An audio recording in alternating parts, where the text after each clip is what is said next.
আইসিসির মেইলের অপেক্ষায় BCB. Mail আসতে পারে সোম মঙ্গলবার। ভারতে বিশ্বকাপ খেলতে না যাওয়ার বিষয়ে নিজেদের অবস্থানে কিন্তু অনড় বাংলাদেশ। তবে বিসিবি সভাপতি আমিনুল ইসলাম বুলবুল এটাও বলছেন, বিশ্বকাপ তো একটা সুযোগ, চেষ্টা করব সেটা খেলতে। তবুও থেকে যায় কিছু প্রশ্ন, আর সেসব নিয়ে আজকের আয়োজন। দর্শক, স্বাগত জানাচ্ছি আজকের স্যাটারডে নাইট স্পোর্টসে। আমাদের আজকের ট্যাগলাইন, বাংলাদেশের বিশ্বকাপ দোলাচল। স্টুডিওতে আলোচনার জন্য আছেন রফিকুল ইসলাম বাবু, যিনি সাবেক যুগ্ম সাধারণ সম্পাদক বিসিবি এবং একই সঙ্গে একজন ক্রীড়া সংগঠক। সেই সঙ্গে দীর্ঘদিন পর এম কায়সার, তাকে আমরা পেয়েছি, ক্রীড়া সম্পাদক আমার দেশ, এবং সঙ্গে তার ক্রীড়া সাংবাদিকতার গল্প, সেটা তো আমরা প্রত্যেকেই জানি। তো একটা জমি আড্ডা হবে আশা করছি অনেকদিন পর, হোপফুলি। সব মিলিয়ে কেমন আছেন সেটাও একটা প্রশ্ন শুরুতে, যেহেতু একটা অস্থিরতা চলছে বাংলাদেশের বিশ্বকাপ খেলতে যাওয়া নিয়ে। বিপিএল যে চলছে এর মধ্যেও কিছু ঘটনা ঘটছে, কিন্তু সব কিছু পেরিয়ে চোখ তো এই বিশ্বকাপেই। আপনাকে দিয়ে শুরু করি। ধন্যবাদ। সাম্প্রতিককালে দেখেছেন যে ক্রিকেট নিয়ে কি আলোড়ন সৃষ্টি হয়েছে বাংলাদেশে। এটা শুরুটা করেছে কিন্তু ইন্ডিয়াই।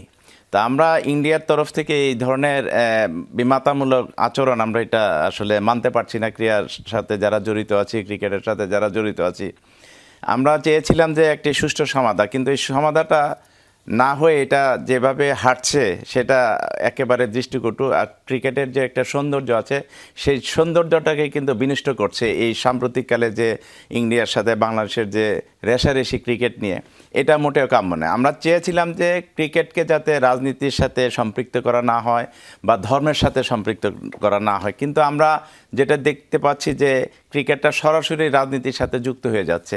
দেশে দেশে অনেক সময় অনেক রকম অনেক বিষয় নিয়ে কিন্তু বিরোধ থাকতে পারে, কিন্তু সেটা খেলাধুলার ভিতরে প্রভাব পড়ুক এটা কেউই চায় না। সারা পৃথিবীতে কিন্তু এই খেলাধুলা নিয়ে কিন্তু একটা ঐক্য আছে, মানে সমস্ত দেশগুলি কিন্তু ঐক্যবদ্ধ। কিভাবে দেখেন, যদি বিরোধী থাকতো তাহলে কিন্তু বিভিন্ন দেশে যে বিভিন্ন অলিম্পিক থেকে শুরু করে বিভিন্ন ক্রীড়া অনুষ্ঠান যেগুলি হয়, সবাই কিন্তু পার্টিসিপেট করে, একটা জায়গায় কিন্তু সবাই এক। কিন্তু আমরা এখানে দেখছি যে এই সাম্প্রতিককালে ইন্ডিয়ার যে এই সিদ্ধান্ত নিয়ে বাংলাদেশ ক্রিকেট বোর্ড এবং সরকার, ইন্টারিম গভর্নমেন্ট সিদ্ধান্ত নিয়েছে যে বিশ্বকাপে খেলতে যাবে না বাংলাদেশ দল, এবং পাশাপাশি আইপিএল সম্প্রচারও আমরা বন্ধ করে দিয়েছি। এবং ইন্ডিয়ান রাজনীতিবিদদের কাছ থেকে, সবাই না, কিছু কিছু রাজনীতিবিদদের কাছ থেকে বেশ বাজে বাজে কমেন্টস আমরা দেখতে পেয়েছি, যেটা আমাদের একেবারে কাম্য ছিল না। তবে এটার একটা সুষ্ঠু সমাধান আমরা চাই। এই উদ্যোগটা কিন্তু ইন্ডিয়াকেই নিতে হবে, কারণ এই নোংরামিটা শুরু করেছে ইন্ডিয়া। তাদেরকে এই উদ্যোগটা নিতে হবে যাতে ভবিষ্যতে এই ধরনের আর ঘটনা না ঘটে। আর এটা কিভাবে সমাধান করা যায় সেটা কিন্তু এই টুর্নামেন্টটা যেহেতু আইসিসি টুর্নামেন্ট, সেহেতু আইসিসি সমস্ত ক্রিকেট বিশ্বের অভিভাবক, তারা একটা উদ্যোগ যদি নেয় সঠিকভাবে, তাহলে এটা একটা সুষ্ঠু সমাধান হতে পারে। এখন আইসিসির কোর্টে, আমরা সেসব বিষয়ে যাব এবং কোন পর্যায়ে আছে বিষয়টি, আপডেট বিষয়গুলো জানবো। তবে তার আগে এম কায়সা, আপনাকে যেহেতু পেয়েছি, সব মিলিয়ে যেটা হলো, মানে ক্রিকেট আর রাজনীতি মিলিয়ে, সেটা তো আনএক্সপেক্টেডই বটে। তা তো অবশ্যই, এবং পুরোপুরি আপনার ট্যাগলাইনের মতো আমি বলতে চাচ্ছি যে এটা পুরোপুরি একটা দোলাচলের মধ্যে আমরা রয়েছি। যে এই বিশ্বকাপে বাংলাদেশ খেলতে যাবে বা বাংলাদেশ খেলতে পারবে কি না, অথবা কলম্বোয় বাংলাদেশের খেলাগুলো বা কলম্বো বা শ্রীলঙ্কার অন্য জায়গায় বাংলাদেশের খেলাগুলো আপনার স্থানান্তর হবে কিনা, সেটা এখন পর্যন্ত কিন্তু দোলাচলে। সব কিছু মিলে যেটা আপনি বলছিলেন যে সোমবার মঙ্গলবারের মধ্যে আমরা আইসিসির কাছ থেকে এই বিষয়ে একটা চিঠি পাবো, কারণ আজকে শনিবার এবং রোববার এই দুদিন আইসিসিতে বন্ধ থাকে। সো সোমবার মঙ্গলবারের মধ্যেই আমরা একটা সিদ্ধান্ত কিছু একটা পেয়ে যাব। এরই মধ্যে যেটি হচ্ছে যে ভারতীয় ক্রিকেট বোর্ডের সঙ্গেও আইসিসির চিফ যিনি জয়সা, তার একটা বৈঠকের খবর আমরা শুনছি যে তিনিও একটা বৈঠক ডেকে, তিনি একটা ভারতের সেই আইসিসির বিসিসিআইয়ের কর্মকর্তা যারা রয়েছেন তাদের সাথে একটা বৈঠক করবেন। অর্থাৎ আপনি দুপক্ষই কিন্তু এক ধরনের সমাধানের মধ্যে আসতে চাচ্ছে, এবং কিছু একটা যাতে একটা ঐক্যমত্য হতে পারে বা এই সমস্যাটা যাতে কাটিয়ে উঠতে পারে, সেটার যদি একটা পজিটিভনেসটা থাকে, তাহলে আমার কাছে মনে হচ্ছে যে সমস্যা নিয়ে এতদিন আমরা দোলাচলের মধ্যে রয়েছি, সেটা সোমবার মঙ্গলবারের মধ্যে যদি বাংলাদেশের পক্ষে একটা সিদ্ধান্ত আসে, সিদ্ধান্তটা খুব ভালো হবে যদি বাংলাদেশের আইসিসি বাংলাদেশ যে দাবি করেছে সেই দাবিটা যদি মেনে নিতে পারে যে আমরা ভারতের মাটিতে না, আমরা এই ম্যাচগুলো বা এই বিশ্বকাপ শ্রীলঙ্কার মাটিতে গিয়ে খেলবো, এবং বাংলাদেশের সেটা যথেষ্ট লজিক রয়েছে। এবং আজকে আমিনুল ইসলাম বুলবুল যেভাবে বলছিলেন যে তিনি বিশ্বকাপ খেলতে চান, তার বাংলাদেশ কিন্তু কখনো, বাংলাদেশ ক্রিকেট বোর্ড কিন্তু কখনো আনুষ্ঠানিকভাবে বলেনি যে আমরা বিশ্বকাপ খেলবো না, Right. আমরা বিশ্বকাপ খেলবো, কিন্তু সমস্যাটা ভারতের মাটিতে খেললে কি সেটা তারা জাস্ট ডায়াগনোসিস করেছে এবং তারা এটার সমাধানের একটা, বাবুভাই যেভাবে বলছিলেন যে সমস্যাটা ভারত করেছে, অবশ্যই ভারত করেছে, কিন্তু সমাধানটা বাংলাদেশ দেখিয়ে দিয়েছে যে এই সমস্যাটা তোমরা তৈরি করেছো, অতএব এটার সমাধান কিন্তু এটা হতে পারে। সো আমার কাছে মনে হচ্ছে বল এখন আইসিসির কোর্টে, এবং আইসিসি যদি বাংলাদেশের সব কিছু যে যে সমস্যাগুলো রয়েছে এই সমস্যাগুলোকে যদি একটু বাস্তবতার দিক থেকে যদি বিবেচনা করে, কোনো ইমোশনালি কোনো কিছু না, তাহলে আপনি দেখবেন পাকিস্তানের যদি শ্রীলঙ্কার মাটিতে খেলতে পারে তাহলে বাংলাদেশ কেন পারবে না? একেবারেই। আর আপনি বলছেন যে টুর্নামেন্ট রিলোকেট করার জন্য যে শিডিউলের একটা সমস্যা হতে পারে, এটা স্কেডিউলের সমস্যা। আপনি যদি সমস্যার সমাধান করতে চান তাহলে ইটস এ ম্যাটার অফ মানে 1 উইক, আপনি এক সপ্তাহের মধ্যে রিলোকেট করতে পারবেন। সো আমার কাছে মনে হচ্ছে না যে রিলোকেট করাটা খুব বড় কোনো ধরনের সমস্যা হবে, সমস্যাটা এক জায়গায় আপনি চান কিনা। রাইট, এবং সমস্যাটা যেহেতু বাংলাদেশ তৈরি করেনি, একটা সমস্যা তৈরি হয়েছে, সেখান থেকে বাংলাদেশ একটা সমাধান খোঁজার পথ নিজেরাই বলে দিয়েছে। বাকিটা যেমনটা আমরা বলছিলাম, আমার মনে হয় যে কোন পর্যায়ে আছে বিষয়টি তা বিসিবি সভাপতি আমিনুল ইসলাম বুলবুলের কথা শুনে আসলে বুঝতে পারবো। আজকে তিনি সমস্ত আপডেট নিয়ে কথা বলেছেন, আমরা শুনবো বিশ্বকাপ খেলতে যাওয়া না যাওয়ার বিষয়ে কি বলছেন বুলবুল। না, আমরা এখনও কোনো রেসপন্স পাইনি। আমাদের জন্য সময়টা খুব গুরুত্বপূর্ণ, কারণ সময়টা চলে যাচ্ছে, তো সো আমরা খুব মানে চিঠিটার অপেক্ষায় আছি যে কি রিপ্লাই আসে বা কি রিকোয়ারমেন্ট আসে। মানে সহজ অঙ্ক হিসেব করলে আজকে কালকে তো দুবাই বন্ধ, সো হয়তো সোম মঙ্গলবারের দিকে হতো। ভারতের অন্য ভেন্যু তো ভারতই, সো ভেন্যু বলে তো কোনো কথা নেই। তবে আমাদের যেহেতু আপনারা জানেন যে আমরা এই বিশ্বকাপের ব্যাপারে একক সিদ্ধান্ত নিচ্ছি না, আমরা গভর্নমেন্টের সাথে আমরা আলোচনা করে সিদ্ধান্ত নেব, এবং যেখানে আমরা দাঁড়িয়েছিলাম এখন সেখানেই আছি। বিশ্বকাপ তো একটা সুযোগ, এবং চেষ্টা করবো ইনশাল্লাহ খেলতে, যেন আমরা সব কিছু ঠিক হয়ে যাবে ইনশাল্লাহ। আমিনুল ইসলাম বুলবুলের কথা শুনছিলাম আমরা। রফিকুল ইসলাম বাবু, ভারতের অন্য ভেন্যু তো ভারতই, অর্থাৎ একটা জিনিস স্পষ্ট যে ভারতে বাংলাদেশ খেলতে যাচ্ছে না। পাশাপাশি শেষে আরেকটা কথা উনি বলেছেন, হ্যাঁ বিশ্বকাপ তো একটা বড় সুযোগ, এটা তো খেলতেই চাই এবং সেটা সমাধানের মধ্য দিয়ে। আমার একটি কথা হলো, আমরা কি কারণে ওখানে খেলতে চাচ্ছি না, সেটার একটি মেজর কারণ হলো সিকিউরিটি প্রবলেম, যেটা মুস্তাফিজকে সিকিউরিটি কারণে কিন্তু এখানে বলা হয়েছে এই জিনিসটা। কিন্তু আমাদের দেখতে হবে, আমরা ভারতে যে কোনো জায়গায় যাই না কেন সিকিউরিটি প্রবলেম তো থেকে যায়। এখানে শুধু বাংলাদেশ টিমটা না, এখানে সাংবাদিকরা যাবে, বাংলাদেশের অনেক দর্শক যাবে, তো তাদেরও তো এটা সিকিউরিটি প্রবলেম হয়ে যেতে পারে। তো সেই ক্ষেত্রে কিন্তু ভারত যদি বা আইসিসির মাধ্যমে যদি ভারত একটি উদ্যোগ নেয় যে এখানে সিকিউরিটি ক্লিয়ারেন্স দেওয়া এবং একটি সুষ্ঠু সমাধান, সম্মানজনক সমাধান, সেটা যদি বাংলাদেশ ক্রিকেট বোর্ড এবং সরকার বুঝতে পারে যে তারা তাদের ভুল বুঝতে পেরেছে এবং ক্রিকেটের সৌন্দর্যটা যাতে নষ্ট না হয় সেটার দিকে তারা যদি নজর দেয়, তাহলে একটি সুষ্ঠু সমাধান হতে পারে। আর ভারতের অন্য কোনো ভেন্যু না নিয়ে, আমাদের শ্রীলঙ্কাতে এরকম এক্সাম্পল আছে যে বিকল্প ভেন্যুতে খেলা হচ্ছে। কিছুদিন আগেও তো ভারতই কিন্তু পাকিস্তানে খেলতে যায়নি, তারা কিন্তু বিকল্প ভেন্যু দুবাইতে খেলেছে। তো এরকম অনেক হয়ে থাকে। সুতরাং আমরা চাই যে একটি সুষ্ঠু সমাধান, এবং বুলবুল যেটা বললো যে আমরা খেলার সুযোগ, বিশ্বকাপে খেলার একটি সুযোগ আমরা আছে এবং খেলার সুযোগ আমরা খুঁজছি, আসলে এটা একটি পজিটিভ দিক হলে বিশ্বকাপে খেলার ক্ষেত্রে একটা স্টেপ কিন্তু সে এগিয়ে গিয়েছে। এখন বাকিটা হলো আইসিসি এবং ভারতের বিষয়। তারা যদি পজিটিভ হয়, আমি ডেফিনেটলি শিওর কায়সার ভাই যেটা বললো যে তারা চায় কিনা যে বাংলাদেশ খেলুক, তাহলে যে কোনো একটা উপায় বেরিয়ে আসবে এর ভিতর থেকে ইনশাআল্লাহ। কায়সার ভাই, আপনি বা আমরা সবাই বলছি যে চাইলে সম্ভব, কিন্তু দীর্ঘদিনের অভিজ্ঞতা আপনি খুব কাছ থেকে দেখেছেন আইসিসির ইভেন্ট। আমরা ইন্ডিয়ান গণমাধ্যমে একটা আর্টিকেল বলতে পারি, লজিস্টিক্যালি একটা নাইটমেয়ার, তারা এরকমও বলেছে যে যেহেতু আজকে 10 হয়ে গেল, 7 তারিখে বাংলাদেশে ম্যাচ ফেব্রুয়ারি হওয়ার কথা, 1 মাসেরও কম সময়, এবং বাংলাদেশে যাদের সঙ্গে ম্যাচ ছিল, ওয়েস্ট ইন্ডিজ, নেপাল, যাদের সঙ্গে, তাদেরকেও তো ওই রিশাফলিংয়ের মধ্যে দিয়ে যেতে হবে। আদতে কতটা চ্যালেঞ্জ এটা নিয়ে যাওয়া? চ্যালেঞ্জটুকু আমি জাস্ট এই আপনার প্রশ্নের উত্তর আগে আরেকটা জাস্ট একটা জিনিস ক্লিয়ার করতে চাই। দেখুন, যে আপনি বললেন যে তারা চায় কিনা বা চাইলে সম্ভব কিনা, দেখুন তারা মুস্তাফিজকে সিকিউরিটি দিতে পারবে না এটা বলেছিল না, তো এখন তারা বলছে যে পুরো বাংলাদেশ দলকে সিকিউরিটি দিতে পারবে। দ্যাট মিনস তারা যদি চাইতো তাহলে মুস্তাফিজকে সিকিউরিটিটা কিন্তু দিতে পারতো, কিন্তু এখন মুস্তাফিজকে আপনি সিকিউরিটি দিতে পারবেন না, কিন্তু এখন আপনি বলছেন যে পুরো ফুল ফ্লেজ পুরো বাংলাদেশ দলকে আপনি সিকিউরিটি দিতে পারবেন। তার মানেটা হলো যে আগে আপনি চাননি, এখন আপনি চাচ্ছেন। তো হিসাবটা ক্লিয়ার, কিন্তু সো সো এই বিষয়টা যদি তারা হিসাবটা আমার কাছে এই কারণে বারবার মনে হচ্ছে যে তারা যেভাবে চেয়েছিল মুস্তাফিজকে আইপিএল থেকে সরিয়ে দিলে তারা হয়তো ভারতীয় ক্রিকেট বোর্ড এবং ভারত চিন্তাও করেনি যে বাংলাদেশ এরকম শক্তিশালীভাবে আপনি স্ট্যান্ডটা নিবে। এই স্ট্যান্ডটা নেওয়ার কারণে এখন তারা ভারত বুঝতে পারছে যে তারা একটা নো বল করেছিল এবং সেই নো বলেই কিন্তু আপনি তারা রান আউটও হয়ে গিয়েছে।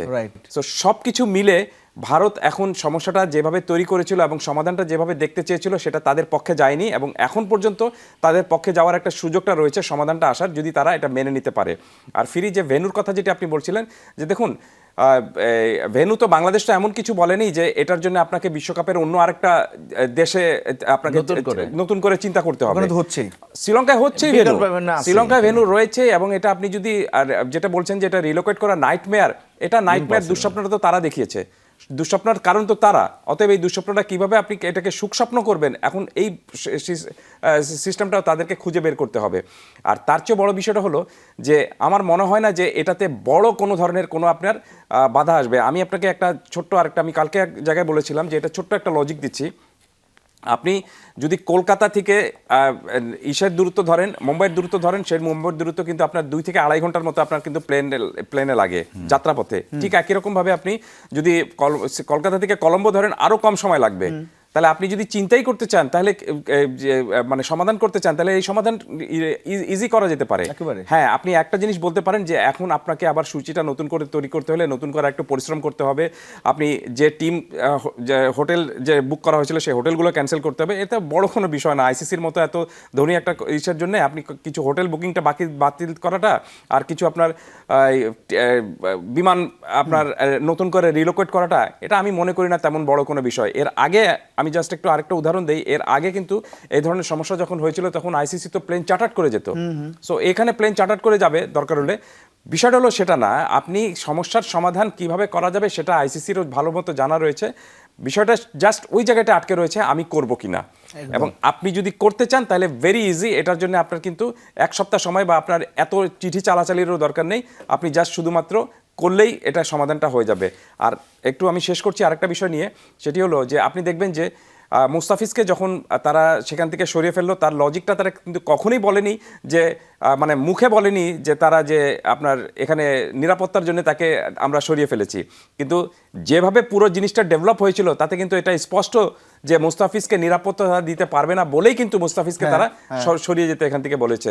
দুটো বিষয় যোগ করবেন এখানে, একটা হলো যে মুস্তাফিজের ধর্মীয় পরিচয় এবং মুস্তাফিজের আরেকটা কোন দেশের তিনি নাগরিক, সেইটা কিন্তু মোস্ট ইম্পর্টেন্ট জিনিস। সো আমার কাছে মনে হচ্ছে যে এই দুই জিনিসের সাথে রাজনীতি একটা জড়িয়ে গিয়েছে, এবং এই রাজনীতিকে যে জড়িয়ে আপনি এই ক্রিকেট যে ক্ষতিগ্রস্ত হচ্ছে সেটা ভারত কিন্তু এখন টের পেয়েছে, এবং সেটা আইসিসিকেও টের পেতে হবে। এই যে ভারত এবং আইসিসি টের পেল যে রাজনীতি ঢুকেছে, এবং সেই রাজনীতির কারণে বাংলাদেশও বলেছে যে তাহলে তো সম্ভব নয়, একজনকে নিরাপত্তা দিতে না পারলে পুরো দল, স্টাফ, সাংবাদিক সবাই যাবে, দর্শক যাবে। এখন এই যে পজটা আইসিসি নিল, দুটো মেইল হয়ে গেছে। বিসিসিআই তারা যেহেতু হোস্টও এবং ডিসিশন মেকারও বলা যায়, এখন কি রাজনৈতিক কোনো প্রভাব এই সময়ের মধ্যে আসতে পারে পরবর্তী যে সিদ্ধান্ত আসছে, নাকি এটা মনে হয় আপনাদের যে ক্রিকেটীয় সিদ্ধান্ত? এটা হলো অ্যাবসলিউটলি সদিচ্ছার ব্যাপার। এটা আমরা যদি আমি বলেছি যে খেলাধুলার ভিতর রাজনীতিটা আনাটাই ঠিক নয়। এটা ভারত যদি এটা পজিটিভলি নেয় যে ঠিক আছে আমাদের সাথে বাংলাদেশের যেই সম্পর্কই থাকুক না কেন খেলাধুলাটাকে আমরা ঊর্ধ্বে রাখি, তো সেই ক্ষেত্রে কিন্তু এই রাজনীতিটা এখানে আসে না। রাজনীতি যখনই ঢুকবে তখনই কিন্তু ক্রিকেট কলঙ্কিত হয়ে যাবে। আমরা চাই এখন আইসিসি হস্তক্ষেপ করুক, যেহেতু ইভেন্টটা আইসিসি যদি সুষ্ঠুভাবে এটা হস্তক্ষেপ করে এবং ভারতকে বোঝাতে পারে যে এটা রাজনীতিকে না টানুক, ধর্মকে না টানুক। এখানে ধর্ম এবং রাজনীতি দুটাকেই টানা হয়েছে। সুতরাং আমরা চাই যে এই খেলাধুলার ভিতরে এই জিনিসগুলি যাতে না আসে, কেউ না টানে, এবং ক্রিকেটের সৌন্দর্যটা যাতে রক্ষা করে, এবং এই রাজনীতিটা এনেই কিন্তু কলঙ্কিত হচ্ছে ক্রিকেট। সুতরাং আমরা চাই যে একটা সুষ্ঠু সমাধান। বাংলাদেশের দামাল ছেলেরাও মুখিয়ে আছে খেলার জন্য, এবং আইসিসিও চায় সবাই খেলুক। যদি তারা চায় যে বাংলাদেশ পার্টিসিপেট করবে, এবং একটি জিনিস মনে রাখতে হবে, ইন্ডিয়া পাকিস্তান যেমন আগে একটা বৈরী সম্পর্ক ছিল, সেটা কিন্তু এবং ক্রিকেট খেলা যখন হতো তখনও কিন্তু সারা বিশ্ব কিন্তু ইন্ডিয়া বাংলাদেশ এই পাকিস্তানের দিকে তাকিয়ে থাকতো। এখন কিন্তু সেই জিনিসটার থেকে অনেকটা সরে আসছে। এখন বাংলাদেশ ইন্ডিয়ার দিকে কিন্তু সবাই তাকিয়ে থাকে। বাংলাদেশের দামাল ছেলেরা শুধু ক্রিকেটে নয়, সর্বক্ষেত্রে কিন্তু স্পোর্টসে, যেমন ফুটবলে বাংলাদেশ কিন্তু এখন ভারতকে কিন্তু হয় পরাজিত করে নয়তো ড্র করে একটা অবস্থানে চলে গেছে। সুতরাং ভারতের অনেক নাগরিক চায় যে বাংলাদেশ ভারতে খেলতে আসুক এবং এটা তারা উপভোগ করবে আমার মনে হয়। এবং রাজনীতিকরা দূরে থাকুক, রাজনীতি না টানাই বেটার। রাজনীতি কিন্তু শুধুমাত্র বাংলাদেশ টানছে ভারতকে নিয়ে, ভারত টানছে বাংলাদেশকে নিয়ে তা নয়। এই ইস্যুটা যখনই হলো তখন বাংলাদেশের মধ্যেও কিন্তু আমরা দুভাগে দেখেছি যে মতামত এসছে। আমরা বাংলাদেশের সাবেক অধিনায়ক তামিম ইকবালের কথা বলতে শুনেছি যে তিনি বাস্তববাদী কথা বলার চেষ্টা করেছেন, যে যেহেতু আয়ের 90 থেকে 99% আইসিসি থেকে আসে, সেইভাবে আবেগ দিয়ে নয়, একটু হিসেব করেই চিন্তা ভাবনা করা উচিত। বিসিবি পরিচালক নাজমুল ইসলাম তার পরবর্তীতে একটা ফেসবুক পোস্টে তামিমকে বলা যায় যে ভারতীয় দালাল আখ্যা দেওয়ার মতোই তিনি দিয়েছেন এবং সেটা নিয়ে অনেক জলঘোলা হচ্ছে। আমরা সেটা নিয়েও বিসিবি সভাপতি আমিনুল ইসলাম বুলবুল কথা বলেছেন, আমরা তার বক্তব্যটা শুনে আসবো। এইটা ইম্পর্টেন্ট। যেহেতু তিনি তার ব্যক্তিগত ফেসবুক থেকে সেটা লিখেছে এবং তাকে আমরা বলেছি যে আপনি এটা রিজয়েন্ডার দেন, তার উপরে আমার কাছে মনে হচ্ছে যে একজন বাংলাদেশ জাতীয় দলের অধিনায়ককে আমরা যেভাবে দেখেছি, যেভাবে পারফরমেন্স করেছে, শুধু তাকে না, এই ব্যাপারটা হয়তো আমাদের লেখার আগে একটু চিন্তা করা উচিত ছিল, রেসপেক্ট করা উচিত ছিল আরও। The word is respect. Kasem ভাই? অবশ্যই আমি মনে করি দ্য ওয়ার্ড খুবই সেন্সিবল একটা কথা। আর আমরা আমিনুল ইসলাম বুলবুলকে যেভাবে জানি, তিনি নিজে ক্রিকেট খেলেছেন, সাবেক অধিনায়ক ছিলেন। আরেকজন সাবেক অধিনায়ককে তার বোর্ডের এক ডিরেক্টর যখন এরকম এক ধরনের, আমি বলবো যে অসভ্যপনা এক ধরনের মন্তব্য তিনি করেছেন, যে মন্তব্যটা কোনো মতেই কোনো মানে সুস্থ কোনো একটা মন্তব্য হতে পারে না। আপনি তো তাকে এক অর্থে কিন্তু তামিম ইকবালকে এক অর্থে তিনি কিন্তু যেভাবে যে মন্তব্যটা করেছেন সেটাকে এক অর্থে গালিগালাজ বলা যেতে পারে। তিনি প্রকাশ্যে যেভাবে একজন সাবেক ক্যাপ্টেনকে গালিগালাজ করেছেন সেটা কোনো মতেই করা যেতে পারে না। সেটা খুবই সেন্সিবলভাবে বুলবুল কিন্তু বলে দিয়েছেন এবং তাকে তার এই আজকে যে আমিনুল ইসলাম বুলবুল যেভাবে পুরো জিনিসটা ব্যাখ্যা দিচ্ছিলেন, আমি কিন্তু পার্সোনালি দুঃখ পাচ্ছি তার জন্য, যে তিনি কাদের নিয়ে বসেছেন বা কাদেরকে নিয়ে কাজ করছেন, যে তার এই বোর্ডের যে ডিরেক্টর যারা রয়েছেন সেই ডিরেক্টরদের বিভিন্ন ধরনের আজে বাজে মন্তব্য তারা যেটা করছেন, সেই মন্তব্যগুলোকে পরের দিন এসে তাকে মাপ চাইতে হচ্ছে। আমি মনে করি যে এই জায়গাটায় আমিনুল ইসলাম বুলবুল না থেকে নাজমুল ইসলাম যিনি এই কথাটা বলেছেন, তিনি যদি মাপ চাইতেন তাহলে সবচেয়ে ভালো হতো। এবং আমার কাছে মনে হচ্ছে যে তিনি রিজয়েন্ডারের কথা বলেছেন আমিনুল ইসলাম বুলবুল, তাকে এরকম প্রকাশ্যে এই জিনিসটার মাপ চাওয়া উচিত যে তিনি একটা ভুল করেছিলেন। আর তিনি যদি বলেন যে তিনি ভুল যদি না করে থাকেন, তাহলে আমি মনে করি যে এই তামিম ইকবালের উচিত তার বিরুদ্ধে মামলা করা, মানহানি মামলা করা, যে তিনি এরকমভাবে কোনোদিনই একজন ক্রিকেটারের বিরুদ্ধে এই ধরনের বাজে এক ধরনের মন্তব্য করতে পারেন না। হয় কি রঞ্জন, একটা কোনো বিষয় নিয়ে যদি একটা তর্ক ওঠে, আপনার মতামত একরকম থাকবে, আমার মতামত একরকম থাকবে, নট নেসেসারি যে আমি যে মতামতটা দিচ্ছি সেটা আপনাকে মানতে হবে। কিন্তু একটা জিনিস আপনাকে বিশ্বাস করতে হবে যে আমাকে বলার ক্ষমতাটুকু দিতে, সময়টুকু দিতে হবে, অধিকারটুকু দিতে হবে এবং আমি যে বলছি সেই বলার জন্য আমাকে সম্মানটুকু আপনি দিতে হবেন। আমি তো বলছি না যে আপনি আমার মতামতে রাজি হয়ে যান বা আমি যা বলছি সেটাতে আপনাকে সায় দিতে হবে। আপনি আপনারটা বলবেন, আমি আমারটা বলবো, কিন্তু এটা বলতে গিয়ে আপনি আমাকে বাজে মন্তব্য করে ফেলবেন, দালাল ট্যাগ দিয়ে দিবেন, আপনি আমাকে একটা এই পুরো আমার পরিচয় চেঞ্জ করে ফেলবেন, এটা তো হতে পারে না কোনো মতে। এটা কোনো মতেই ক্রিকেট বোর্ডের এই অবস্থান থেকে, ক্রিকেট বোর্ডের ডিরেক্টর হিসেবে এই অবস্থান থেকে তার বলাটা কোনো মতেই উচিত হয়নি। আমরা আশা করব আমিনুল ইসলাম বুলবুল যেভাবে আজকে দুঃখ প্রকাশ করেছেন তার এই ডিরেক্টরের জন্য, এই ভদ্রলোক এই ডিরেক্টরের উচিত এরকমভাবে প্রকাশ্যে ক্ষমা চাওয়া এবং তা বলাটা yes I made a mistake. এই একই বিষয় নিয়ে আমরা রফিকুল ইসলাম বাবুর কাছেও আসবো, তবে এই মুহূর্তে সময় হয়েছে একটা বিরতি নেওয়ার। দর্শক, স্যাটারডে নাইট স্পোর্টস চলছে, একটা ছোট্ট বিরতি নিচ্ছি, আমাদের সঙ্গেই থাকুন।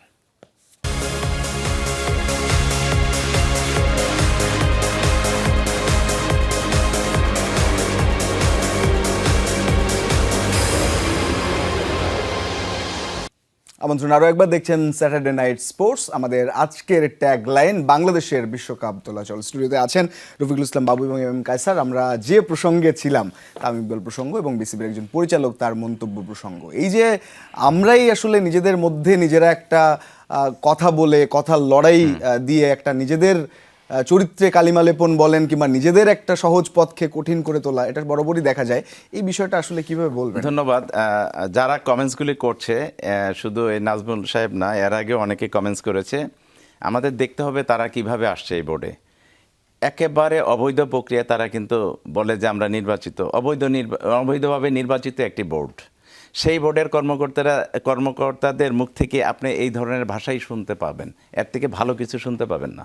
আর যেভাবে তারা মানে একের পর এক মানে এরকম কথা বলছে, সেগুলি বাংলাদেশের ক্রিকেটকেই শুধু মানে কলঙ্কিত করছে না, পুরা জাতি দেখছে যে তারা যারা বসেছে তারা কারা, তাদেরকে কেউ চিনেও না। এবং তারা যে সমস্ত কমেন্টস করছে, দেখেন তামিমকে নিয়ে কি কমেন্টস করেছে। তামিম কিন্তু আমি বলবো যে রাজনীতি এখানে টানছি না, তামিম কিন্তু আমাদের দেশের একটা অ্যাসেট, এবং সে বাংলাদেশকে যে পর্যায়ে নিয়ে গেছে সেটা যদি একটু চিন্তা করতো এই ভদ্রলোক, তাহলে জীবনে এই মুখ দিয়ে কথা বের করতে পারতো না। তামিম শুধু একটা কথা বলেছিল যে আমাদের ভবিষ্যৎটাও চিন্তা করতে হবে, যে আমরা যদি বিশ্বকাপ বয়কট করি সেই ক্ষেত্রে আমাদের খেলোয়াড়দের কি হবে, আমাদের ক্রিকেটের ভবিষ্যৎটা কি হবে, আমরা এই যে সাম্প্রতিককালে বিভিন্ন ইয়ার সাথে জড়িয়ে যাচ্ছি সেটা কি হবে, এই জিনিসটা মিন করেছিল। সেটার বিপরীতে সে যে ধরনের কমেন্টস করেছে, যেটা কায়সার ভাই বলল যে তার মানহানি মামলা করা উচিত ছিল তামিমের, অবশ্যই এটা করা উচিত ছিল। তাকে রীতিমতো হেয় প্রতিপন্ন করেছে। সে বাংলাদেশের একটা অ্যাসেট, তাকে যে ধরনের হেয় প্রতিপন্ন করেছে, তার মামলা ছাড়া এটা বিকল্প কিছু নাই। যদিও আমাদের বোর্ড প্রেসিডেন্ট আমিনুল ইসলাম বুলবুল বলেছে যে এটা তার ব্যক্তিগত কমেন্টস, তারা ভুলে গেছে যে ক্রিকেট বোর্ডটা হলো 18 কোটি মানুষের একটি প্রতিনিধিত্বকারী একটি সংস্থা। যে ক্রিকেটটাকে যে বোর্ডের উনি অবৈধ ডিরেক্টর নির্বাচিত হয়েছে, সেই বোর্ডটা কিন্তু বাংলাদেশের সবার একটা ভালোবাসার জায়গা, এখান থেকে ক্রিকেট পরিচালিত হয়, সবার নজর কিন্তু এই দিকে। কিন্তু তারা ভুলে যায় যে আমি কি কমেন্টস করছি, কি কথা বলতে হবে, এই জিনিসটা তাদের মানে মাথায় আসে না। তাদের মানে কি বলবো, এতে আমি আমার ভাষা খুঁজে পাচ্ছি না যে তারা কি ধরনের কমেন্টস করছে। কিছুদিন আগে আমরা এক বোর্ড কর্মকর্তাকে বলতে শুনেছি যে যেভাবেই হোক আমরা নির্বাচিত হয়ে এসেছি। 5ই আগস্টের পরে এর আগে যা হয়েছে, তখন তো আমরা দেখেছি নির্বাচন বলে কোনো শব্দ ছিল না, বৈধ তো নাই, অবৈধভাবে নির্বাচিত হয়েছিল সবাই একটা হস্তক্ষেপের মাধ্যমে। সেটা 5ই আগস্টের পরে আমরা ধারণা করেছিলাম, বা আমাদের আশা ছিল, জাতির আশা ছিল যে এখন থেকে যে নির্বাচনগুলি হবে এটা একেবারে একটি আপনার উল্লেখ করার মতো এবং এক্সাম্পল হিসাবে বাংলাদেশে থাকবে, যে নির্বাচনটা হবে সেটা বাংলাদেশের মানুষ সবসময় বলবে যে এই সময় এই নির্বাচনটা এইভাবে হয়েছে। কিন্তু এই নির্বাচনটা গত 15 বছরের নির্বাচনকে হার মানিয়েছে। তো ওই সমস্ত এই বোর্ডের কর্মকর্তাদের কাছ থেকে তো একদম বাজে কমেন্টস আপনি শুনবেনই। সুতরাং আমরা চাই যে ঠিক আছে, এটা যেটা বললো যে ওই ব্যক্তি, ওনার যদি সৎ সাহস থাকে মিডিয়াতে এসে বলুক যে আমি সরি ফর দ্যাট, আমি এটা ভুল করেছি, এটা বললে হয়তো কিছুটাও রক্ষা পাবে। এরপরে এমনও মন্তব্য এসছে যে আমি কেন সরি বলবো, এরকম আর কি বিষয়টা। আমরা এই দিকটা নিজেরাও না বাড়াই। আমার মনে হয় যে তামিম ইকবাল যে কথাটা বলেছেন, যে কথার প্রেক্ষিতে এই কথাটা এসছে, সেই জায়গায় যদি একটু যাই কাছে ভাই, যে ফিনান্সিয়ালি কত বড় ধাক্কা হতে পারে, ক্রিকেটের ফিউচারে যদি কোনো ধাক্কা, সেটার সম্ভাবনা কতটা আছে যদি এই বিশ্বকাপে আইসিসি কিংবা সেই ফোর্সটা করে যে না ভারতেই আসতে হবে, কারণ খুব কম সময়, এবং বাংলাদেশ যদি এটা না যায়, তাহলে কতটা কি মনে হয় যে ফিনান্সিয়াল? দেখুন, তামিম ইকবাল যে জিনিসটা চিন্তা করেছেন, সেটা কি আপনার কাছে মনে হয় না যে আমিনুল ইসলাম বুলবুল এটা আগে চিন্তা করেছেন? আমিনুল ইসলাম বুলবুল তো আইসিসিতে আর তামিম ইকবালের চেয়ে আরো বেশি কাজ করেছেন। সো আমিনুল ইসলাম বুলবুল জানেন যে বাংলাদেশের আয়ের সবচেয়ে বড় জায়গা কোনটা। বিষয়টা হলো সেটা না, বিষয়টা হলো দুই জায়গায়। আপনি কোনো একটা অন্যায় যখন ঘটনা ঘটবে, সেটার প্রতিবাদ আপনাকে অবশ্যই করতে হবে। আপনি যদি অন্যায়ের প্রতিবাদ না করেন, তাহলে তো আপনি একদম পুরোপুরি একটা অন্যায়ের সঙ্গে সায় দিলেন। আপনার তো নিজস্বতা বলে কোনো কিছু রইল না।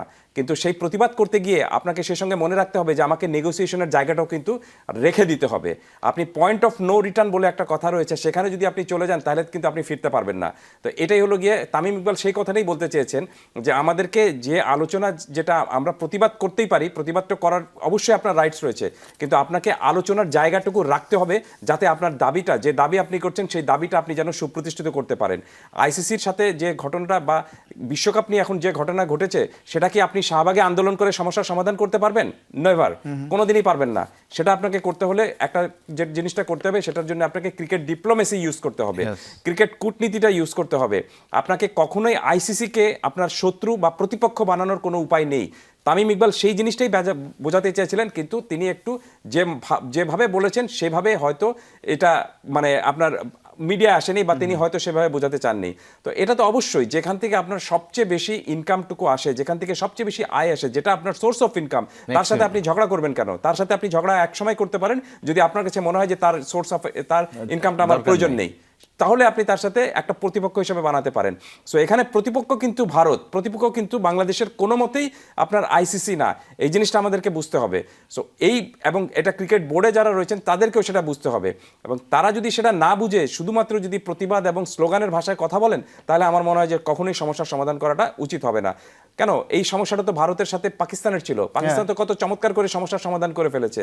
তো পাকিস্তান যদি সেই ক্রিকেট ডিপ্লোমেসি ইউজ করতে পারে, তাহলে আমাদের এখন 25 জন পরিচালক যারা রয়েছেন তারা কেন পারছেন না? এটা তো, এই প্রশ্নটা তো তাদেরকে করা উচিত ছিল।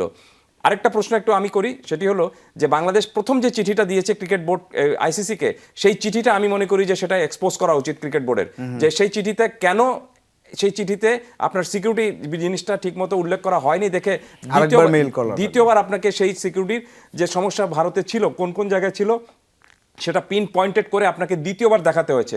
Y not you do it in first letter? আপনাকে তো এটা প্রথম চিঠিতে এটা দেওয়া উচিত ছিল, কিন্তু প্রথম চিঠিতে তারা যা দিয়েছেন সেটাতে আবেগ ভরা ছিল, সেটাতে ইমোশন ভরা ছিল, সেটাতে আপনি ভাবাবেগ দিয়ে চিঠি লেখা হয়েছে। তো সেই চিঠি দিলে কাজ হবে না, তো আপনাকে আবেগ দিয়ে বা আপনার শুধুমাত্র ইমোশন দিয়ে আপনি কিন্তু কখনোই কোনো একটা সমস্যার সমাধান করতে পারবেন না। আপনাকে অবশ্যই লজিক্যাল হতে হবে, পয়েন্ট টু পয়েন্ট দিতে হবে, এবং আইসিসি সেই জিনিসটাই বাংলাদেশের কাছে জানতে চেয়েছিল দেখে দ্বিতীয়বার চিঠিটা দিতে হয়েছে আমাদের। এই ঘটনাটা কেন ঘটেছে বলে মনে হয়? কেন প্রথমবার কি সময় নিয়ে কিংবা কনসিকুয়েন্স ভেবে করা হয়নি, নাকি আসলে ভুল মানুষদের হাত থেকে গেছে, নাকি কি মনে হয় কি যে একটা মেইলে কেন বিসিবি পেশাদারিত্ব ধরে রেখে মেইলটা করতে পারলো? আমার মনে হয় যে এই ধরনের ঘটনার সম্মুখীন বাংলাদেশ এর আগে কখনোই হয়নি।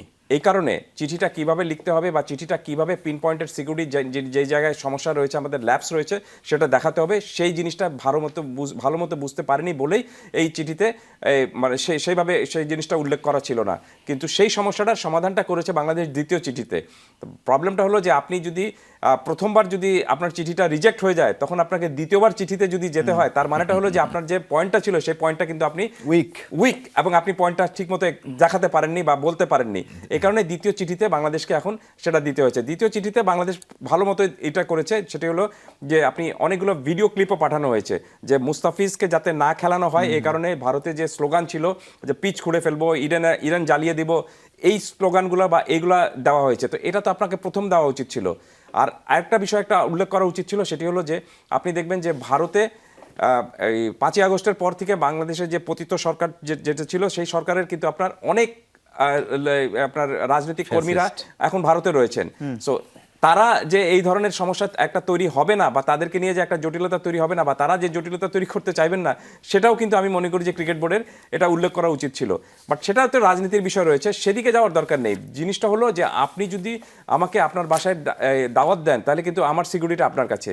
তো আমি যদি মনে করি যে আমি সেই সিকিউরিটি পাচ্ছি না, তাহলে তো আমি সেই দাওয়াতটা উপেক্ষা করতেই পারি, কিন্তু সেই দাওয়াতটা সেখানে উপেক্ষা করতে পারি, কিন্তু বিকল্প আরেক জায়গায় তো আপনার সাথে আমি মিট করতে পারি। সেই সুযোগ, সেই জিনিসটাও কিন্তু বাংলাদেশ দেখিয়ে দিয়েছে। ঠিক আছে, আমি তোমার বাসায় যাব না, আসো আমি হোটেলে আমরা মিট করি। তো সেই বিষয়টা কিন্তু ক্রিকেট বোর্ড করে দিয়েছে। বিষয়টা হলো যে আপনি যদি সুন্দর করে প্রথমেই যদি পিন পয়েন্টেড আকারে ক্রিকেট আইসিসিকে জানাতে পারতেন, তাহলে দেখতেন যে এই সমস্যাটা এত জটিল হতো না এবং আপনাকে এত দিন লম্বা সময়ের জন্য অপেক্ষা করতে হতো না। এই যে আপনি এখন খুব অধীর আগ্রহ নিয়ে অপেক্ষা করছেন সোমবার এবং মঙ্গলবারের চিঠিটা কি হবে, আপনি আমার কাছ থেকে জেনে রাখেন এই চিঠিটা বাংলাদেশ নেগেটিভ অ্যান্সার আসবে। আইসিসি কখনোই এই বাংলাদেশকে বাংলাদেশ যে দাবি করেছে সেই দাবি আইসিসি কখনোই মানবে না, অ্যাজ বিকজ তারা বুঝে নিয়েছে যে বাংলাদেশ যে প্রথম চিঠি লিখেছিল সেই চিঠিতে এই পয়েন্টগুলো খুবই উইকার ছিল এবং দ্বিতীয়বার এই চিঠিটা দিয়েছে। সো এখন আইসিসির কাছে কিন্তু আপনি তাদেরও এক ধরনের কিন্তু মানে বলার অনেক ধরনের আপনার সুযোগটুকু তৈরি হয়ে গিয়েছে। তাহলে বলছেন 2026 টি-20 বিশ্বকাপ খেলা হচ্ছে না বাংলাদেশের, এরকম হতে পারে?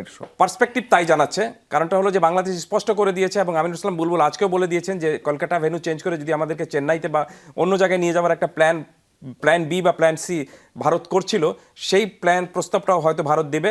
কিন্তু সেটাতেও আমিনুল ইসলাম বুলবুল বলেই দিয়েছেন যে আপনি ভারতের মাটিতে আমরা, বা ভারতের ভেন্যু তো ভারতের ভেন্যু, যে কোনো ভেন্যুতে, অতএব আমরা ভারতের মাটিতে এটা খেলবো না। অর্থাৎ তারা যে আগে যে স্ট্যান্ড ছিল সেই স্ট্যান্ডে তারা এখন পর্যন্ত রয়ে গিয়েছেন। আমি ওই যে একটা শব্দ বলেছিলাম না যে পয়েন্ট অফ নো রিটার্ন, সেটা কিন্তু বাংলাদেশ একেবারে প্রথম থেকেই চলে এসেছে। যে জিনিসটা একটু ধাপে ধাপে এগোনো উচিত ছিল, সেটা অনেক দ্রুততার সঙ্গে কিন্তু বলে ফেলেছে। মনে হয়েছিল যে আমরা একটা গেম জিততে যাচ্ছি এবং এই গেমে লাইনে এগিয়ে থাকতে হবে। তো এগিয়ে থাকতে গিয়ে আপনি দেখা গিয়েছে যে আমরা এমনভাবে এগিয়ে গিয়েছি যাতে এখন আর নেগোসিয়েশন করার মতো কোনো লজিকের মধ্যে দাবার নেই। চালের টাইম লিমিট ছিল আমাদের মনে হচ্ছিল এরকম কোনো কিছু, তাই না? খুব দ্রুতই চালতে হবে, চালটা না হলে হবে না, এরকম একটা ঘটনা ঘটেছে। আপনি আসলে এগ্রি করেন কিনা বিষয়টা, যেমন টাইম কাসার ভাই বলছিলেন যে এরকম হতে পারে, নেগেটিভ যেতে পারে। আপনার কি মনে হয় ভারতীয় পলিটিশিয়ানরা, যেহেতু ক্রিকেট এবং পলিটিক্স মিলেছে, বলে যে শশী থারুর থেকে শুরু করে আরও অন্য দল নেতারা অনেকেই বলেছেন যে ভারত এবং পাকিস্তানের যে সম্পর্ক, ভারত আর বাংলাদেশের সেই সম্পর্ক নয়, সুতরাং একজন ক্রিকেটারের কারণে সেই সম্পর্কে চিট ধরানো, আরও বৈরী সম্পর্ক করা এটা ঠিক নয়, এরকমও কিন্তু অনেকে বলেছেন। হ্যাঁ হ্যাঁ, ধন্যবাদ। এটা ভারতে আপনারা দেখেছেন যে অনেক পলিটিক্যাল লিডাররাও এই জিনিসটার বিরোধিতা করেছে, যে সিদ্ধান্তটা বিসিসিআই নিয়েছে। তো এখানে একটি জিনিস হলো, আমি বলবো যে কায়সার ভাই যেটা বললো যে আমরা এখন কোনো দরজা খোলা রাখি নাই নেগোশিয়েটের, এটা ঠিক নয়, আমাদের এটা রাখা উচিত ছিল। আর আইসিসি থেকে যে চিঠিটা আসবে সেটা আমি ধরেই নিলাম, আমিও ধরে নিচ্ছি যে এটা নেগেটিভই আসবে, বলবে যে খেলতে হবে ওখানেই, ঠিক আছে। তবে আইসিসি ইভেন্ট যেহেতু, এটা আইসিসি চাবে যে এই দেশে মানে বিশ্বের যে কটা দেশ এখন এই T20 ওয়ার্ল্ড কাপে অংশগ্রহণ করছে সবাই যাতে খেলুক, তাতে আইসিসির ইভেন্টটা পরিপূর্ণ হবে। বাংলাদেশ না গেলে কিন্তু এটা অপরিপূর্ণই থেকে যাবে। তবে তারা এখানে হয়তো একটি নেগোশিয়েটার, আমার আশা কেন জানি মনে হয় একটি নেগোশিয়েটার প্রস্তাব দিতে পারে, যেহেতু একটা সিকিউরিটির ব্যাপার, এবং সিকিউরিটির ব্যাপার শুধু প্লেয়ারদের না, পুরা মানে আমাদের মিডিয়া আছে, দর্শক আছে, সবার ক্ষেত্রেই একই জিনিস। সেই ক্ষেত্রে আমার মনে হয় বিকল্প বেনের একটা প্রস্তাব দিলে সহজে সমাধান হবে এটা, এবং সেটা সবার জন্য এটা ভালো। Financially benefit. আর আরেকটা জিনিস হলো, আইসিসি এই কারণে দিবে না যে আইসিসির এখন বর্তমান প্রধান হলো একজন ভারতীয়, সুতরাং উনি যদি চায়, উনি যেটা চাবে সেটাই কিন্তু হবে। আমার ধারণা যদি উনি চায় যে বাংলাদেশের খেলাগুলি শ্রীলঙ্কাতে হবে, এটা সম্ভব, কিন্তু এটা অসম্ভব কিছু না, অনেক দিন টাইম বাকি আছে। এটা মানে এই অ্যারেঞ্জমেন্টটা করা আইসিসির জন্য একটা মানে 1-2 ব্যাপার, কিন্তু এটাও ভারতীয়দের জন্যই একটা চাপ কিনা যে জয়শা তিনি আইসিসি চেয়ারে বসা, আবার বিসিসিআই হোস্ট, সিদ্ধান্ত নিলে আসলে ওই দিক থেকে বায়াস হয়ে সিদ্ধান্ত নেওয়ার কোনো সুযোগ নেই, এরকম ভাবনাও তো নিশ্চয়ই কাজ করবে। দেখুন, আইসিসির চেয়ারে যখন আপনি বসবেন তখন আপনি কোন দেশের নাগরিক সেটা কিন্তু বড় বিষয় না। আপনি বড় বিষয়টা হলো যে আপনাকে তখন সবগুলো সদস্য দেশ যারা রয়েছে তাদের মধ্যে আপনি যদি কোনো সমস্যা তৈরি হয়, সেই সমস্যার সবচেয়ে সুন্দর উপায়টুকু আপনাকে খুঁজে বের করতে হবে, এবং কাউকে সুযোগ দিবেন এবং কাউকে আপনি মানে ফেভার করবেন এরকম ভাবে, এটাও তার পারফরমেন্স, রাইট, এভাবে যেন কোনো মতে যেন না হয় আর কি। আর আরেকটা বিষয় একটু যোগ করি এখানে, দেখুন আপনি সাম্প্রতিক সময় ক্রিকেটে যে আপনার একটা অক্রিকেটীয় একটা বা আনস্পোর্টিং বিহেভিয়ারের একটা যে মানে ঘটনা ঘটেছে বা ঘটনা ঘটতে দেখছি আমরা, সেটার কিন্তু দায়ভার পুরোপুরি নিতে হবে ভারতকে। আপনি পাকিস্তানের সাথে খেলছেন, মাঠে পুরো ম্যাচ খেলছেন, কোনো সমস্যা নেই, কিন্তু আপনি মাঠে গিয়ে তাদের সাথে কথা বলছেন না, টস করার সময় তার সাথে হ্যান্ডশেক করছেন না, এবং এটার প্রতিক্রিয়ায় আপনি দেখবেন যে আন্ডার-19 যে টিম রয়েছে তাদের মধ্যে কিন্তু একই ধরনের ঘটনা ঘটছে। হাস্যকর একটা বিষয় যে আপনি পুরো মাঠে একসঙ্গে তার সাথে ক্রিকেট খেলছেন, তার সাথে আপনি প্রতিযোগিতা লড়ছেন, ম্যাচ জেতার জন্য চেষ্টাটুকু করছেন, কিন্তু তার সাথে আপনি হ্যান্ডশেক করছেন না। তো এর মানেটা কি? তা আপনার যদি এতই বৈরী ভাব থাকে তাহলে আপনি তার সাথে খেলেনই না। আপনার কি মনে হয় অনেক বড় হতে হতে বিসিসিআই এত বড় হয়েছে যে ওই হাম্বলনেসটা চলে গেছে, বা এরকম কোনো কিছু, তারা আধিপত্যটা দেখাতে চায় বা দেখিয়ে ফেলে? একটা অহংবোধ তো অবশ্যই রয়েছে, একটা অহংবোধ, একটা আধিপত্যবোধ, একটা দাদাগিরি কিন্তু রয়ে গিয়েছে তাদের, এবং এটি আমি মনে করি যে কখনোই আপনি স্পোর্টসের স্পিরিটের সঙ্গে যায় না। আপনি ভারত শক্তিশালী দল হতে পারে ক্রিকেটে, সেটা অবশ্যই হতে পারে, অস্ট্রেলিয়াও শক্তিশালী দল হতে পারে, কিন্তু তাই বলে যখনই আপনি যে কোনো দলের সঙ্গে খেলবেন, আপনি যদি এক ধরনের আধিপত্য দেখাতে চান বা আপনি মনে করেন যে আমি তো অনেক ভালো ক্রিকেট দল রয়েছে, এই কারণে আমার ফেভারটাও, আম্পায়ারের ফেভারটাও পেতে হবে, এই ধরনের কথাবার্তা বা এই ধরনের আধিপত্যবাদ বা একটা ধরনের বড় ভাই সুলভ আচরণ করলে পিঠে হাত দিলে খুব ভালো, কিন্তু সেটা যদি আপনি পিঠে হাত দিয়ে নিচের দিকে দাবিয়ে রাখতে চান, সেটা কোনো মতে কিন্তু সঠিক কোনো কিছু না। সো আমার কাছে মনে হচ্ছে যে ক্রিকেটের যে সুন্দর স্পিরিট এবং যেভাবে ক্রিকেট খেলাটা উচিত, যে ক্রিকেট আমাদেরকে একটা ঐক্যবদ্ধ করে বা আপনি দু দেশকে একসঙ্গে নিয়ে আসে, সেই সমস্যাটা কিন্তু তৈরি, সেটা কিন্তু আর থাকছে না। খেলাধুলার মাঠ একটা সম্পৃক্ত জায়গা, ওই জায়গাটা ধরে রাখা বোধহয় সেখানে কিন্তু পুরোপুরি আপনি এক অর্থে কিন্তু ক্রিকেট দেখে আমাদের যে মানে ঐক্য তৈরি হওয়ার কথা ছিল, সেটা একটা অনৈক্য তৈরি হয়েছে। আমরা আবারও ফিরবো, আপনার কাছেও ফিরবো, তবে এই মুহূর্তে দর্শক আবারও সময় হচ্ছে একটা বিরতির। স্যাটারডে নাইট স্পোর্টসে ছোট্ট একটা বিরতি নিচ্ছি, সঙ্গে থাকুন।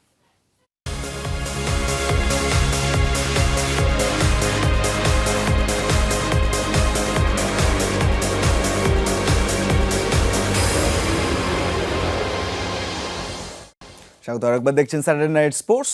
আজকে ট্যাগলাইন বাংলাদেশের বিশ্বকাপ দোলাচল। দুজন অতিথি আছেন সঙ্গে, রফিকুল ইসলাম বাবু এবং এম এম কায়সার। দূরদর্শিতা খুব গুরুত্বপূর্ণ। বড় একটা জায়গায় যখন বসা হয় তখন সেটার কাজের জায়গাটাও অনেক বড় এবং সেটার ভবিষ্যৎ ভাবনাটা ভাবতে হয়। মুস্তাফিজ ইস্যু যখন গড়ালো বিশ্বকাপ খেলা না খেলা অবধি, তখন কি মনে হয় সামহাও যে বিসিবি কিংবা যারা নীতি নির্ধারক আছেন, ডিসিশন মেকার, তাদের দূরদর্শিতার কিছুটা অভাব ছিল কিনা? ডেফিনেটলি জিনিসটা অত্যন্ত সেন্সিটিভ, কারণ যে জিনিসটা ইন্ডিয়া করেছে সেটা প্রতিবাদ আমরা সবাই করেছি।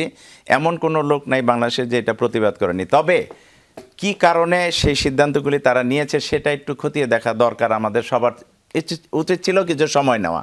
যেমন ইন্ডিয়াতে কি হয়েছে, মুস্তাফিজে খেলতে দিবে না, পিচ খুঁড়ে দিবে, এখানে কোনো সিকিউরিটি নাই। এই ফুটেজগুলি যদি নিয়ে সংগ্রহ করে যদি আমরা আইসিসির কাছে অ্যাপ্লিকেশন করতাম, আইসিসি কিন্তু অটোমেটিক এই বিষয়গুলি বিবেচনায় আনতো এবং সেই ক্ষেত্রে কিন্তু ভেন্যুটা চেঞ্জ করার উদ্যোগ তারাই নিত। রাইট। এবং আমাদের এই ক্ষেত্রে কিন্তু এই যে বিশ্বকাপ বর্জন টর্জন এগুলি নিয়ে কিন্তু কথাই আসতো না। তো সুতরাং এখানে যে জিনিসটাই আমরা বলি না কেন, আমরা যে অ্যাঙ্গেল থেকেই বলি না কেন, যে জায়গায় আমাদের বোর্ডের কর্মকর্তারা যেখানে বসে আছে তাদের এগুলি চিন্তা করা দরকার ছিল যে আমরা একটু সময় নেই, এই জিনিসগুলি আমরা আইসিসির কাছে বলি। যেহেতু এটা আইসিসির ইভেন্ট, আইসিসির কিন্তু সিদ্ধান্ত বদলানোর যথেষ্ট সুযোগ আছে। হোস্ট ভেন্যু ইন্ডিয়া, কিন্তু হোস্ট ভেন্যু হলেও এখানে কিন্তু আরেকটা হোস্ট ভেন্যু আছে শ্রীলঙ্কা, সেখানে কিন্তু এই ম্যাচগুলি অটোমেটিক কিন্তু আইসিসি শিফট করে নিতে পারতো। সেই সুযোগটা দেওয়া আমাদের উচিত ছিল। সুতরাং আমরা এখানে যেটা দেখতে পাচ্ছি যে আমরা অ্যাডভান্স অনেক কথা বলে ফেলি, যেটা আপনি যেটা বললেন দূরদর্শিতার অভাব আমাদের এখানে পরিলক্ষিত হচ্ছে আসলে। তো আমাদের আর একটু সময় নিয়ে এই সিদ্ধান্তগুলি নিলে আরও সুন্দর হতো। এবং আমরা চাই না যে ইন্ডিয়া বারবার এরকম করুক আর আমরা এটা মেনে নেব, এটাও আমরা চাই না। এটা নিন্দা আমরা জানিয়েছি। এবং যে পরিপ্রেক্ষিতে এই সিদ্ধান্তগুলি ইন্ডিয়ার জনগণ বা ইন্ডিয়ান ক্রিকেট বোর্ড নিয়েছে, সেই একটি ছোট ঘটনা কিন্তু আপনারা দেখেছেন, গাজীপুরে একটি ছোট ঘটনা ঘটেছিল, যেই ঘটনাটার জন্য নিন্দা সারা বাংলাদেশের মানুষ কিন্তু জানিয়েছিল। এবং ময়মনসিংহের ভালুকায়।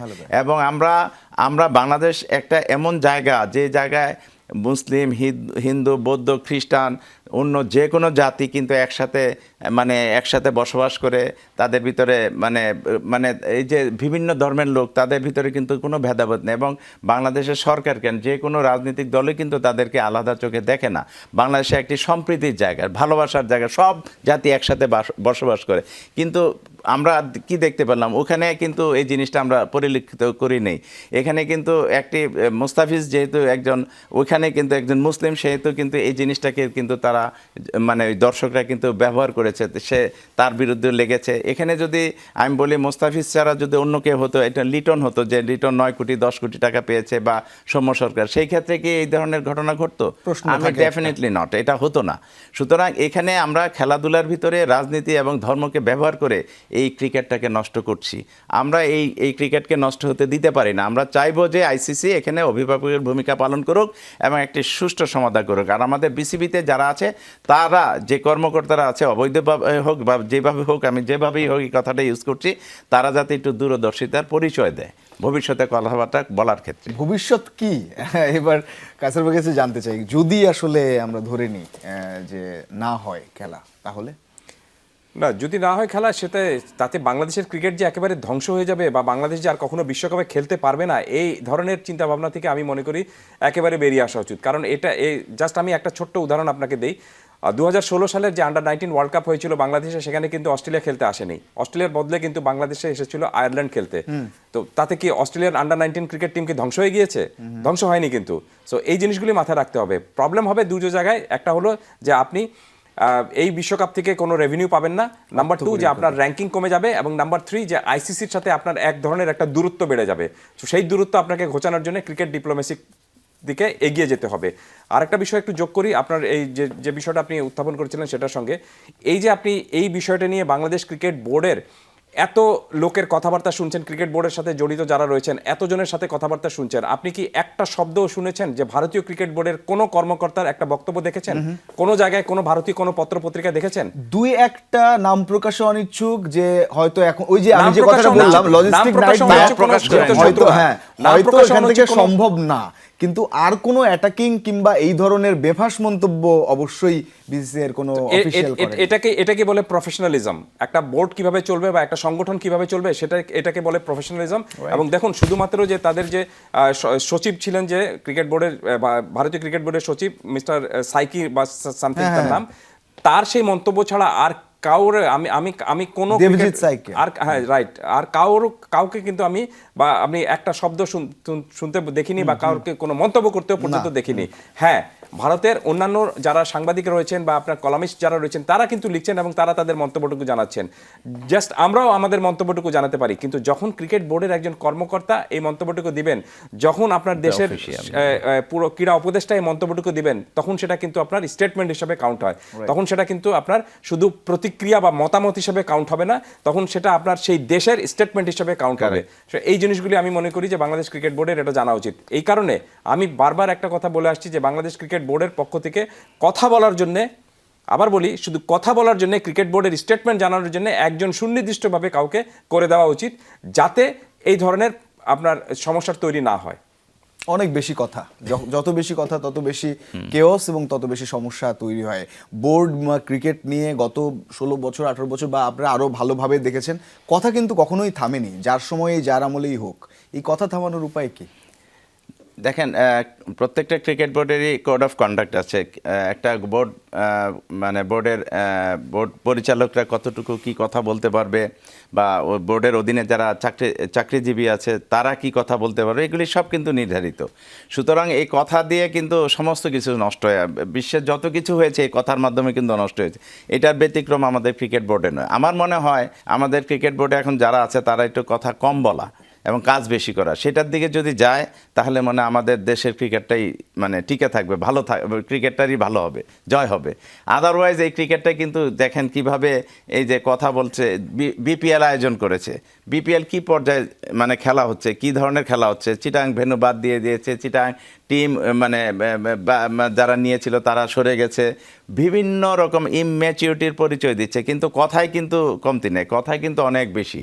তো আমরা চাই যে এইটার একটা লাগাম টানা হোক, তাহলে মনে হয় ক্রিকেটেরই জয় হবে। না, তারা কথা না বললে তো নিউজও হবে না, এটা একটা বিষয়।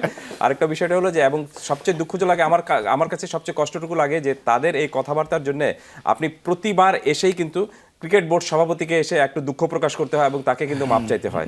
তো তার মানেটা হলো যে তিনি যাদেরকে নিয়ে কাজ করছেন, they are not competitive. It's loud and clear. এটা বারবার যদি এই ঘটনা যদি একবার ঘটে তাহলে কিন্তু আপনাকে মনে করতে হবে যে ইটস অ্যান ইনসিডেন্ট, কিন্তু একই ইনসিডেন্ট যদি বারবার ঘটে তার মানেটা হলো যে আপনি পুরনো ভুল থেকে শিক্ষা নিতে পারছেন না বা আপনি শিখছেন না। সো এটা আমি মনে করি যে এই খুব সম্ভবত এই মাসের 24 তারিখেই ক্রিকেট বোর্ডের একটা আপনার বোর্ড সভা রয়েছে। সেই বোর্ড সভায় নিশ্চিতভাবে কিন্তু ক্রিকেট বোর্ড প্রেসিডেন্টের উচিত এই পুরো বিষয়টা তার যে বাকি যে 24 জন ডিরেক্টর রয়েছেন সেই 24 জন ডিরেক্টরের কাছে একটা স্পষ্ট বার্তা দেওয়া, বাবা তোমরা যা করছো তোমাদের এই মন্তব্যের জন্য আমাকে যেন বারবার মাপ চাইতে না হয়, এমন একটা ব্যবস্থা তোমাদের করা উচিত। আন্তর্জাতিক ইমেজে কি কোনো ধরনের প্রভাব পড়তে পারে? ঘরোয়া ইমেজে প্রভাব পড়ছে যখন, তাহলে আন্তর্জাতিক ইমেজে অবশ্যই প্রভাব পড়বে। এটা সহজ এবং সহজ ক্লিয়ার যে এখানে আপনি দেখুন, আমি আজকে দেখলাম যে ভারতের একটা পত্রিকা আপনার তামিম ইকবালকে নিয়ে যে মন্তব্য করেছেন ক্রিকেট বোর্ড সভাপতি, সেখানে তারা হেডিং করেছে শকিং নিউজ। মানে তামিম ইকবালকে যেভাবে তিনি মন্তব্য করেছেন সেই জিনিসটার একটা বড় করে ব্যানার হেডিং দিয়েছে শকিং নিউজ, এবং এই পুরো এই জিনিসটা তুলে ধরেছে তারা। তো সেখানে একটা হাস্যরসের মানে হয়ে যাচ্ছে না পুরো বাংলাদেশের ক্রিকেট, এবং বাংলাদেশ একটা হাস্যাস্পদের পাত্র হয়ে যাচ্ছে আর কি তাদের এই মন্তব্যের জন্য। সো নিজেদের মধ্যেই যদি আপনি এই ধরনের সমস্যা তৈরি করেন তাহলে আপনি বাইরের সমস্যা কিভাবে সমাধান করবেন? তো একটা অপেক্ষার, একটা চিঠির, একটা ভার্চুয়াল চিঠি, একটা মেইল, মানে প্রেমিক প্রেমিকার চিঠির মতো এখন সেটা ব্রেকআপের হবে নাকি আসলে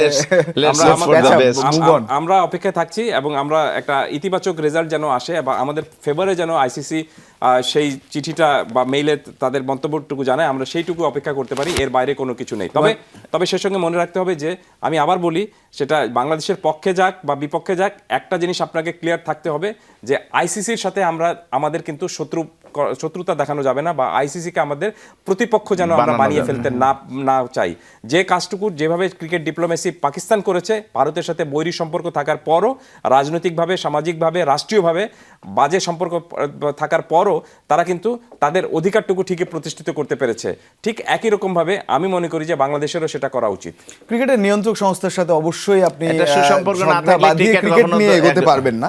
সুতরাং আমরা টেস্ট স্ট্যাটাস পাওয়া থেকে শুরু করে এই পর্যায়ে এবং ক্রিকেট বাংলাদেশে যে এত বড় একটা জায়গা এবং ভবিষ্যতের স্বপ্ন যদি ক্রিকেট নিয়ে আমরা দেখি, অবশ্যই সেটা আইসিসির ছত্র ছায়ায় দেখতে হবে। তো হোপফুলি সেই জায়গাগুলো ঠিক হবে, এই অস্থিরতা কেটে যাবে এবং যেহেতু হঠাৎ করে আসা একটা ঘটনা, সেখান থেকে সিদ্ধান্ত নিয়েছে অনেক কিছুই বিসিবি, ভবিষ্যতের সিদ্ধান্তে হয়তো আরো পরিষ্কার ধারণা নিয়ে কিংবা প্রফেশনালি করবে। অসংখ্য ধন্যবাদ উভয় যুক্ত হওয়ার এবং জন্য। আমরাও আশা করছি যে আমরা যেন বিশ্বকাপটা কভার করতে পারি। এবং বাংলাদেশ, Hopefully, hopefully. আমরা চাই বাংলাদেশের দামাল ছেলেরা যাতে বিশ্বকাপে খেলুক, যেখানেই একেবারে, খেলে একেবারে সেই লড়াই হবে, সেই উচ্ছ্বাস হবে, সেই উন্মাদনা এটাই। বাংলাদেশের বিশ্বকাপে বাংলাদেশ সমর্থকদেরও খেলবে তো না, এটা বিশ্ব হতে পারে মিস না। করবে। রাইট। সেই সমর্থকদের যাতে লাল সবুজের পতাকা উড়ুক গ্যালারিতে, এটাই তো প্রত্যাশা। তো সেটা জীবন্ত থাক, ক্রিকেট জীবন্ত থাক। অসংখ্য ধন্যবাদ দুজনকেই। আর এই ছিল দর্শক আজকে স্যাটারডে স্পোর্টসে এতক্ষণ সঙ্গে থাকার জন্য অসংখ্য ধন্যবাদ সবাইকে। দেখা হবে পরবর্তী কোনো পর্বে।